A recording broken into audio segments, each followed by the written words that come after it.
بسم اللہ الرحمن الرحیم۔ رسول اللہ صلی اللہ علیہ وآلہ وسلم نے ارشاد فرمایا، وہ گھر جس میں قرآن کریم پڑھا جاتا ہے آسمان والوں کو ایسا دکھائی دیتا ہے جیسا کہ زمین والوں کو ستارے دکھائی دیتے ہیں۔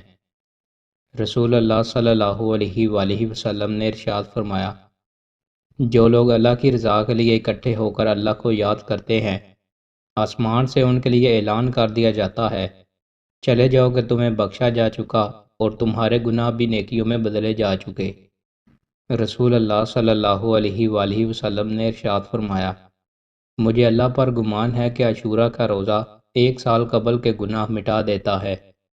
رسول اللہ صلی اللہ علیہ وآلہ وسلم نے ارشاد فرمایا، ایک شخص لوگوں کو قرض دیا کرتا تھا اور اپنے نوکروں کو اس نے یہ کہہ رکھا تھا کہ جب تم میرے کسی قرض دار کو مفلس و غریب دیکھو تو اسے معاف کر دیا کرو، ممکن ہے اللہ تعالیٰ بھی ہمیں معاف فرما دے۔ رسول اللہ صلی اللہ علیہ وآلہ وسلم نے فرمایا، جب وہ شخص اپنی موت کے بعد اللہ تعالیٰ کے حضور میں پیش ہوا تو اللہ تعالیٰ نے بھی اسے قرض داروں کو معاف کر دینے کے صلہ میں بخش دیا۔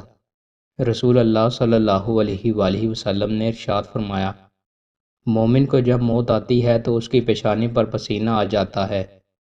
رسول اللہ صلی اللہ علیہ وآلہ وسلم نے ارشاد فرمایا، جس شخص نے یوں کہا، میں اللہ کے رب ہونے پر، اسلام کے دین ہونے پر اور محمد صلی اللہ علیہ وآلہ وسلم کے رسول ہونے پر راضی ہوں، اس کے لیے جنت واجب ہو گئی۔ گناہوں سے پاک صاف رہنے کا نسخہ۔ رسول اللہ صلی اللہ علیہ وآلہ وسلم نے ارشاد فرمایا، جس نے وضو کیا اور خوب اچھے طریقے سے وضو کیا، اس کے جسم سے گناہ جڑ جاتے ہیں، یہاں تک کہ اس کے ناخنوں کے نیچے سے بھی گناہ نکل جاتے ہیں۔ دوستو، مزید اچھی ویڈیوز کے لیے ہمارے چینل کو سبسکرائب لازمی کریں۔ بہت شکریہ۔